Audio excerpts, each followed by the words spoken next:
In today's show, Blazers broadcaster Brooke Olzendam joins the program to talk about getting stuck in the rain, drinking Slurpees, finding joy with a bad Blazers team, and being a role model. Welcome to Locked On Blazers. Let's get into it.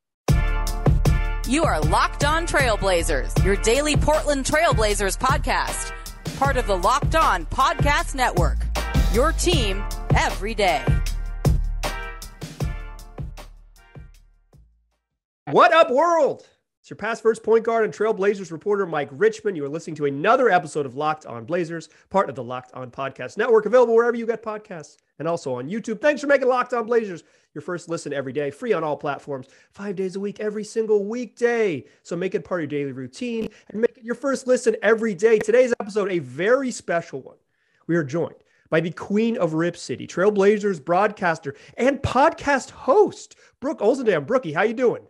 Oh gosh, thank you. That was a lovely intro, but if only people could see what you're looking at right now. This drowned rat looks like a far cry from a queen of anything. I have this knack for before the Blazers Balcony podcast I do. Just for some reason, I step in it before every podcast I do. I don't know what it is. Like something happens. I'm like, gosh, it's just like I'm creating content on accident for these podcasts. So it was like 11:30 and we were supposed to convene at noon. I was like, well, I have 2 errands I have to run. I'm getting my nails done later, but that's obviously after this. So I have to go to 7-Eleven and get my waters, my beverages. I like to have all the stuff and just so that I have it in my room since we're going to be here a while. And so I have to go to 7-Eleven. And then I wanted to go to a liquor store to get Kelly a coin, bottle of gin, because we're seeing Kelly tonight. We're having dinner with him. If you guys don't know, huge Blazers fan. He's on Billions, was on, he just started a whole new show. But anyways, he's a great friend of ours and we haven't seen him for so long that he and I get martinis. That's our thing. I mean, we used to, we haven't done it for over 2 years, but I was like, I want to give him something nice. I haven't seen him for a long time. So I'm like, okay, this is going to be easy. This one's 5 minutes away. This one's 4 minutes away. I'll go to 7-Eleven. I'll go to the liquor store. It'll be a quick trip. I'll be back in 20 minutes. So I go down the lobby to leave, and Amara and our assistant equipment manager, Corey, are down there. And I just quickly chatted it up. I go, I'm going to 7-Eleven. You know how you say, do you guys need anything? People normally say no. Amara's like, I would like a big water. And Corey was like, you know what? A chocolate milk sounds good. I'm like, now okay. You're running errands. I was expecting a no. That's fine. So I go to 7-Eleven, get all my stuff. But then Amara and Corey had to leave on the bus to go. They have an event they're going to. And so they had to leave. So I couldn't go straight to my second errand. I had to go back to the hotel to drop off the water and the milk chocolate. Or the chocolate milk. I don't know why I said that. And so now I'm back and I only have about 15 minutes, but I'm still confident I can get it done in 15 minutes because it's 4 minutes away. Yeah. So then I forgot one major part. I got my current obsession are Slurpees. But I mean, not like a normal Slurpee. It has to be a vitamin water Slurpee because it says 50% less sugar. So I feel better about myself. But then it was so cold and windy when I got back to drop the water off. I was like a little kid, mind you, I'm wearing sweats like I always do on the road. And I'm like, I don't want to carry this to go to the liquor store. It's so cold. So like a weirdo, I go up to the concierge who deals with the richest people in the world. Yeah, I'm like, in a nice hotel. Exactly. I'm like, can you hold my big gulp for the next 15 minutes while I go to run my last errand? And he looked at me like I had 2 heads and he's like, I guess. And reached out with 2 fingers and was like, ew, and put it behind the desk. I was like, I'll hurry. And so then I walk out and then I was texting you. Google Maps walking is the most frustrating thing in the world. It shows you walking one way. You think you're, succeeding. And then halfway down, it turns you around. You're not going the right way. You're just turning around every 5 seconds. I looked like a mad woman and I was not happy. And I was saying things under my breath that were not pleasant because I knew I was in a hurry and I wanted to find this place. Then on top of it, it was one of those situations where the liquor store was in a mall. Oh man. I didn't know that. So I'm just walking around Westfield Center, where is this thing? And then finally, I just I think it's probably in there. So I walk in, go up to the top, Italy, think it's up there. It's not there. It's in the basement. I ask the guy, he shows me where. I finally get to it. I walk in, I go, do you know how hard this place is to find? And he's like, huh? I'm like, never mind. I need a nice bottle. I need a nice bottle of gin for my friend. He's like, oh, and he points this and he goes, this one's from New York. I was like, cool, great, let's get it. So got that. Race back in the cold wind and I walk in and there's a new concierge. I was like, "Hi, sir, do you have a Slurpee back there?" He's like, "I was about to throw it away." I'm like, "I'm sure you were." "Well, thank you for holding on to it." And I grab it and I go, I promise I'm not in 7th grade. And then I came up and got on the podcast. That's my story. With a bottle of gin and a Slurpee. That is real high school energy. That is real 17-year-old energy, I think. I think my dad listens. So dad, don't, maybe tune this out, skip a couple 10 seconds, but pouring liquor into a Slurpee is a real deal. No, it's a gift. It's a gift. I know it is, but that's not what they see coming up the elevator is like, no, thank goodness I have a very large bag. So it fit all my beverages. Okay. There you go. Mm-hmm. So I didn't have to look. Well, that would have been the worst, walking in, just holding like a brown paper bag. Like, where's my Slurpee? Oh man. Well, I'm glad you made it to the podcast. But despite some trials and tribulations, I told you when you text me, like, I'm going to be a little late. I'm like, I like this frantic energy. This is what we need on the show. So I truly appreciate it. One of the things that this podcast is, you know me well enough to maybe think this is weird, but one of the big things on the podcast that I do is I encourage people to hold on to their joy. The season is difficult. Life is difficult. So one of the most important things you can do as a sports fan and as a human is when a moment of joy happens, hold tightly to it. So during this season, the Blazers have won 1 game since the All-Star break. What brings you joy with this team? Well, it's funny that's so funny that you brought that up, because I literally just tweeted this the other day. I said, celebrate the joy, because I have the same exact mantra that you do about this. I mean, I like to think I have it in all aspects of life, but especially right now where, things are different. Like we were so used to, we had, 5 seasons, at least for me, I had 5 seasons of getting to the playoffs, Dame hitting, game winning shots, the same cast of characters that I became close with. So right now, I'm just like looking at it, not even as a challenge, because at times it feels like a challenge because I'm rooting so hard for these guys, and the odds are against them, but they're out there trying their best. So I'm just rooting for them and rooting for them individually and rooting for them as a team, just like little moments, like you said, you grasp onto. So I was laughing about this the other day, because when I talk to people that want to get into broadcasting and they're like, what are like some rules to live by? And I have not a lot of rules, but I have things that I've learned over the years. And one of them, I joke, I go, never, ever let go of the mic. Never give up control. Well, gotta hold that, because some people aren't used to being interviewed, or you might have an interview with someone that's I don't know, not necessarily someone that gets interviewed a lot, and that you hold the mic to their mouth and they just take it. They think that's what they're supposed to do. So you have to be no, assertive, no, this just stays in my hand, But the other night when Josh Hart went off and had his career night, and then Trendon and Justice came up and they were so happy. I mean, I didn't really have time to even fight it, but Trendon just reaches over, grabs the mic, and he was so happy. And then Justice is yelling, Barack Obama, because, Josh got 44 points. And then Trendon kind of went on a stream of consciousness. I never said anything poignant, but it was so cute. It was just really, he was just excited, Yeah, he was like, exactly. And I just put my hands up. I'm like, Jesus, take the wheel. Yep, this is supposed to happen. And let's celebrate it. And so that was something I don't regret. I loved every second of it.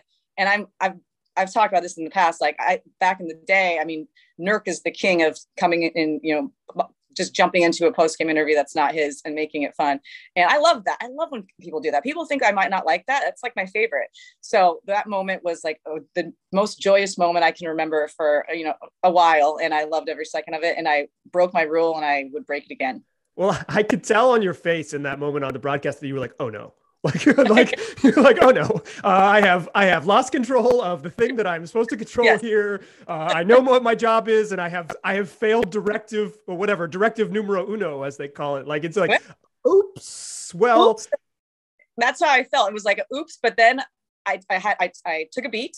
And I was just watching them, and I heard Justice yell Barack Obama, and it took me a couple seconds to figure out what that meant 44, because I was like, oh no, this is going to get political. Why? Why is it political? Please don't do this. Yeah. But then I realized what was happening. I was like, oh, that's cute. And then Trendon was just so happy. I normally would have. I freaked out for a second, and then I just let it ride. Oh yeah, it's those moments are post-game interviews. So often it's just someone it's hey, what do you think of, how'd you guys do turn around in the fourth quarter and someone gives you like a cliche, whatever, and you say, okay, thanks. Darn it. Like I did my best, darn it. But like when something off the rails happens, it's like, I think of always like Richard Sherman yelling at Aaron Andrews. It's like, that's why you do the post-game interviews, because at some point Nurk is going to grab the mic and yell something. And those are just incredible live TV moments. Not great for you at work, I will admit. I'll just say I've learned this season more than any other season to apologize for language that might be offensive to people, because I've literally had two swear words dropped in post-game interviews this year.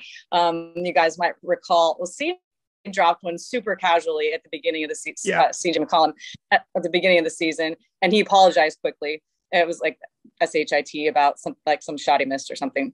And he was like mad at himself. He's like, "Oh, sorry, excuse my language." And then afterwards, I was like, "Sorry if that offended anyone. It wasn't that big a deal." And then I was kind of responsible for the other one. Yes, you were.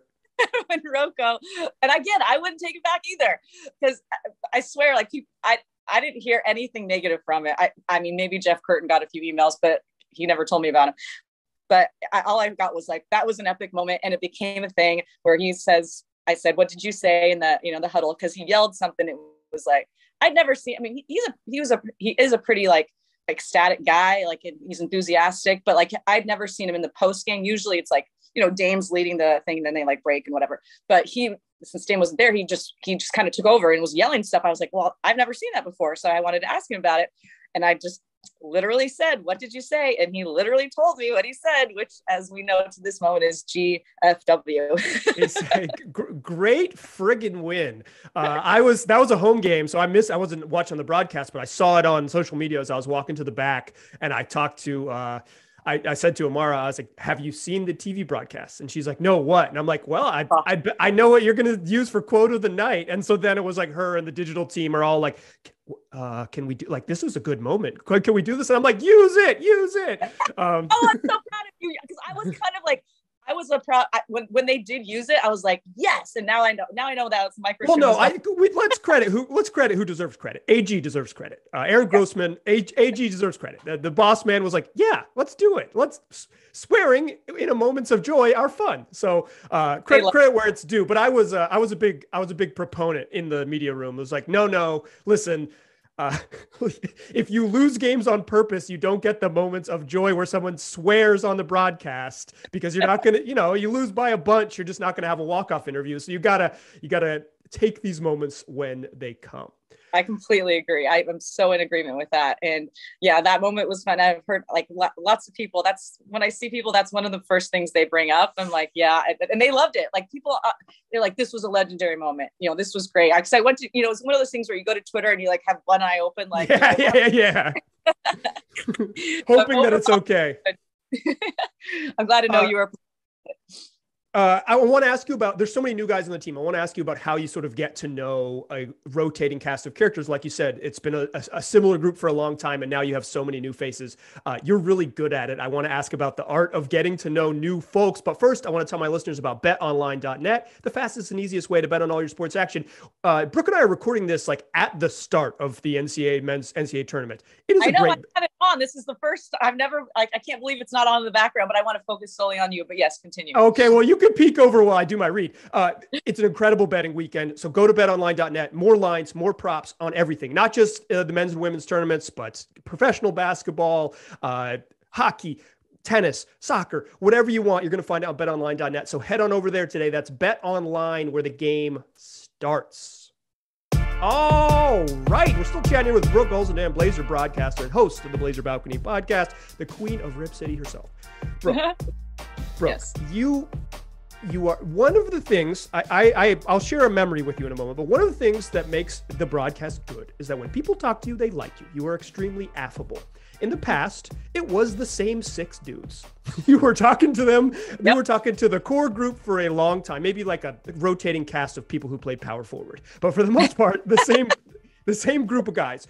This year, I believe the Blazers have started 18 different players. It's a whole new cast of characters, trades, restructuring, everything, everywhere. You work for the team. You know that a lot has changed.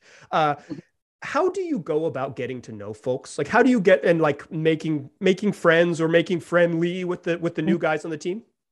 Well, it is the most important thing to me and for me and for the way that I tell stories to people. That's my job, first of all, is to tell the stories of the players and coaches. And so the most important thing for me is to form those relationships and then make sure that there's trust there, because the second there isn't, then, you're not getting those stories. You're not getting those behind the scenes little tidbits. So it's really important for me. And I personally want to get to know them. They're all members of the same team, but it works in both ways. So it's important. And that's something that I really put a lot of effort into. So thank you for noticing that. But yeah, you're right. It was the same group of guys. And I mean, obviously I know Dame, I don't want to say the back of my hand, but I mean, we're really close. So we've worked together for so long that I know I'm going to get a fantastic interview from him. He's going to give me thoughtful answers. I can go in any direction and he will, drive with me. It's going to be fine. So this year was interesting and is still interesting because I'm still getting to know the guys that have been here all year, and then we're getting new guys as the season goes on. So I kind of just observe for a while and figure out the best way. Trendon and Greg are just the most fun loving, raw. They are who they are. They're just happy. They're not just happy to be there. They want to work, but I mean, they're just soaking up every second of this experience. And so I talked to them about that. I'm like, how surreal is this for you? Last night I was talking to Trent. I'm like, first time playing, at Madison Square Garden. I mean, I still get chills walking in there, and I've been there one time. And so it's got to be crazy for you. So moments like that where he and I can mesh. And then his family comes up to me on the road and says, thank you so much for talking about our son. And then can we meet Lamar and Kevin? I'm like, bring them on over. And so that's really great too, when you get the trust with the family. And I joke about it literally every night, because we talk about them every night because we love them.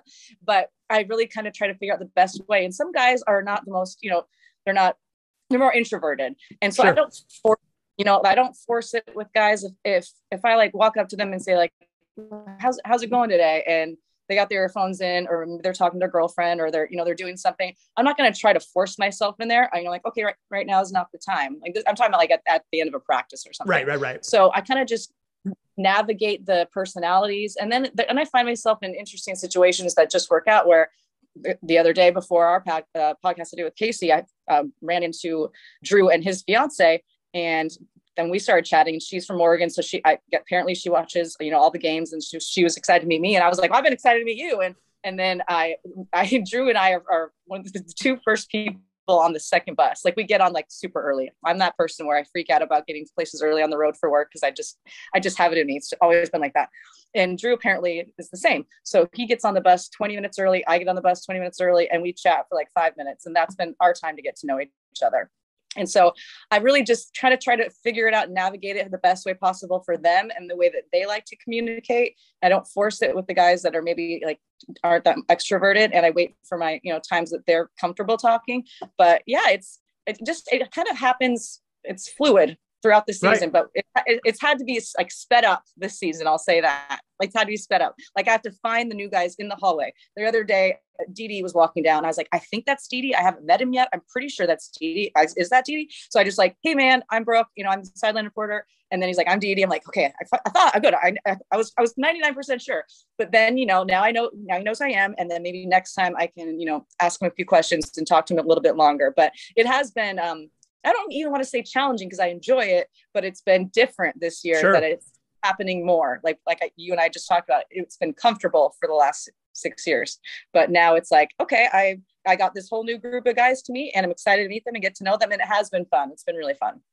There's a moment I really, that stands out to me. And one of, it's this is probably number 7,000 on the list, but one of the bummers of the pandemic was that you couldn't be around the team, and it makes, like I said, you're really affable. So the interviews, when you're right in front of someone, they like you, they talk to you, you get better stuff. But you spent 18 months talking to people through Zoom or whatever. But there's this moment that really stands out to me, that it's kind of the sort of quintessential Brooke moment. Oh no. Norman Powell gets traded to the Blazers. He shows up in Orlando, and he puts the headset on, and he's just looking around. And you said, hi, Norman. and it's and there's this it is, not even a metaphor. Like he's literally just abandoned in the middle of Florida with no one else. And it's like Brooke Olzendam is going to steer this guy onto the Blazers. Hi, Norm. My name's Brooke. Welcome to the team. I know everything is new. And you're literally just standing in an empty gym. You don't know where to look. You don't know where the camera is. And it's like, so bad for them. It was, I know exactly what you're talking about. It was this moment where it's like, he's on a new team. He's in a new place. Everything is new. And it's like, it's in the sea of change, the voice he hears to kind of welcome him here is Brooke saying, and I thought you did it. It was a great interview. Like, it was just like, hey, welcome. And it was like this warm moment where it was like, okay, this is why this is important. This is why we need people who are a people person to do this job, because otherwise Norm is literally abandoned in a gym. I felt that was the biggest thing for me, Mike, is that like during those times, the guys with the headset, and half the time it didn't work. Poor Rocco had like four. It was always Rocco that it didn't work for. Like the fourth time, I'm like, I remember I just like put my head down on it. It's like, I'm supposed to be like, hold on, guys, our technical issues are working. I was just so frustrated. I just put my head down. I was like, because it was Robert Covington every single time. And he's just standing there like waiting. But that was the hardest thing for me is like you mentioned, like when you're one-on-one, you're looking at each other, you can sense each other's energy. You can reach people. Like it took me a while to reach Gary Trent Jr. Yeah. It took me to get to Gary.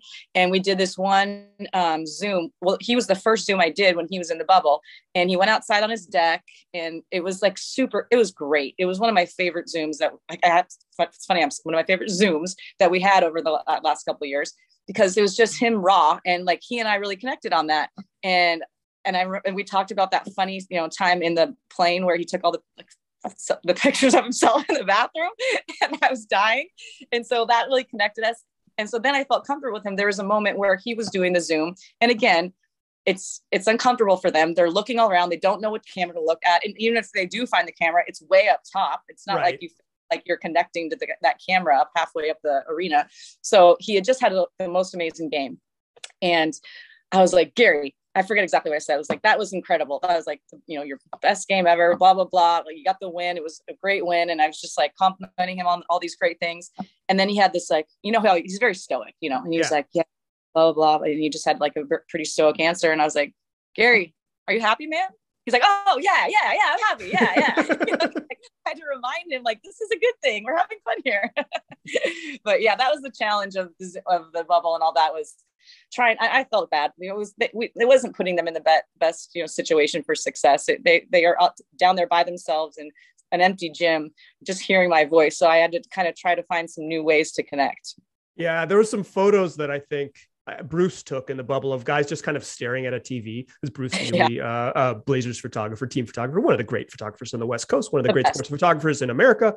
Shout out to Bruce, who definitely doesn't listen, but someone pass this along to him. Yeah, I'll see him maybe next week. But just of guys staring at the a big TV screen in the bubble, and it's like, oh. That's the sort of the reality of it is now. So it's wonderful to be back. It's wonderful to see you back, having Robert Covington swear at you, having Trendon Watford, who didn't swear at you, swear alongside you, having Trendon Watford grab your microphone, all of those things. I think it's a joy. So I'm glad it's back. I want to come back. I want to close the show, third segment, talking about quite frankly, you're a role model to a lot of people who work in sports. It is important for young women to see Brooke Olzendam being a star on TV. I want to talk about what that's like for you, because I don't think you probably always felt that way about yourself as a star with a capital S and maybe like a little heart. Thank you. Before we do that, though, I want to tell my listeners about Athletic Greens. It's a one scoop that's giving you everything you need. 75 high quality vitamins, minerals, whole foods sourced from the great superfoods, probiotics, and adaptogens. They help you start your day right. It's a special blend of ingredients that supports your gut health, your nervous system, your immune system, your energy, recovery, focus, aging, all of the things.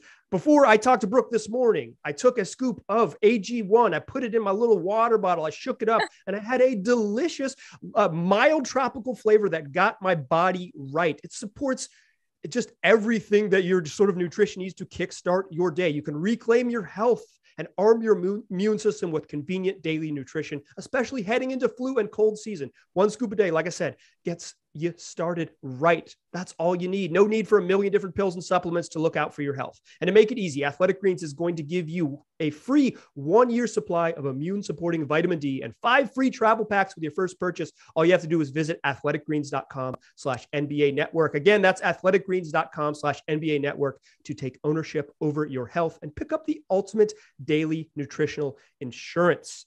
Now, is that as healthy as my vitamin water big gulp Slurpee? Oh, more healthy than that. But I mean, I would say relatively comparable. You drop a scoop of AG1 into your vitamin water Slurpee, and then you've got an immune boost. Your brain's smarter. Your skin's looking better. Everything's going to be good with AG1. Today's show also brought to you by Built Bar, the best tasting protein bar that there is. If you reach my cabinet right now, you're going to find cookies and cream and also peanut butter brownie, but there's flavors for everybody. There's chocolate brownie, there's mint brownie, there's salted caramel, there's raspberry, there's coconut almond. Whatever you need, you're going to find something you like. And plus, they all pack a punch. 17 to 18 grams of protein, 130 to 180 calories, 4 to 5 grams of sugar, and no more than 5 grams of net carbs. All tasty, all healthy. Go get yourself some. Go to built.com. Use the promo code LOCKED15. You'll get 15% off your next order. That's built.com. The promo code is LOCKED15. You'll get 15% off. Still a past first point guard. Still Mike Richmond. You are still listening to Locked on Blazers. Still chatting here with the queen of Rip City, Brooke Olzendam. Brooke. Nice read. Very well done.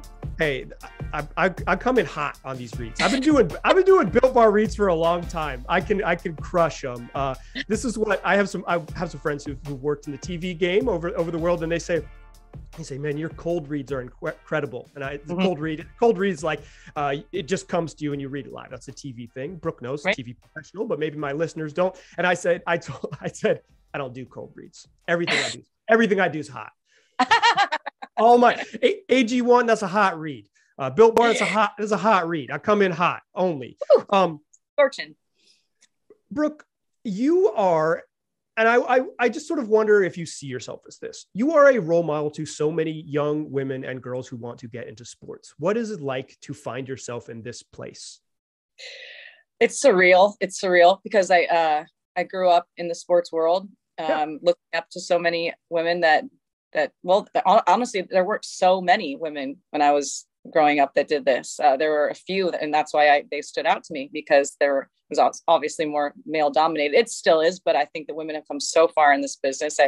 I'm sure you saw the interview I did with Doris Burke the other night, where we talked about that. She's my ultimate role model, always has, and now I consider her a friend. Which that's the most surreal thing in the world, is that Doris Burke is my friend, but she's just incredible. And so I guess to think that some young women like around our area look up to me the way I look up to Doris, that is crazy to me, but I don't take it lightly. And I got to say, our female fan base, and that stems from children all the way up to, grandmothers. I mean, our female fan base for the Blazers is phenomenal. And I hear from them all the time, whether it's on Twitter or Instagram, just social media in general, or I've really enjoyed the fact that I get to be up on set the last couple of years. Yeah. Well, this year in particular, because fans are back, and it's the greatest experience, especially during the month of February, where I'm doing all my fundraising for the Heart Association. People come up to me and tell me their stories about how it's affected them, how heart issues have affected them or someone in their family or their friends. But not just that month. I just get the chance to be face to face with fans, and they'll come up and I just hop out of my seat, walk over to the side and we chat. And a lot of them are young women. Like, I'm not kidding, like 6-year-olds, 10-year-olds, 15-year-olds that are interested in sports, and maybe not broadcasting in particular, but in some form. Like, they play sports, they watch all the games, they're so knowledgeable. And they, I try to answer every question I can, in the time that I have. Sometimes, my stage manager's like, he's like, you make this job so difficult. Sometimes I have to come get, I'm not like off running around where they have to come find me. I'm on the set, but they're like, it's time for rehearsal. I was like, I just got to give me one more minute, because I love the interaction. And so, yeah, it's crazy to think of myself like that, because I was always on the other side looking at, women in sports, thinking they're amazing. And I can't imagine ever, getting to that level. And I give our fan base a ton of credit for loving the game, being so smart about the game, and just being passionate. And so if I can in some way inspire young women to, chase their dreams, whatever they might be, then I don't take that lightly. And it's really important to me. But yeah, it's crazy. Other than Doris Burke, who are your role models as a kid growing up? I know that you grew up around the sport. Your dad is a straight up high school basketball coaching legend. I don't know if everyone knows that, but a legend. Look him up.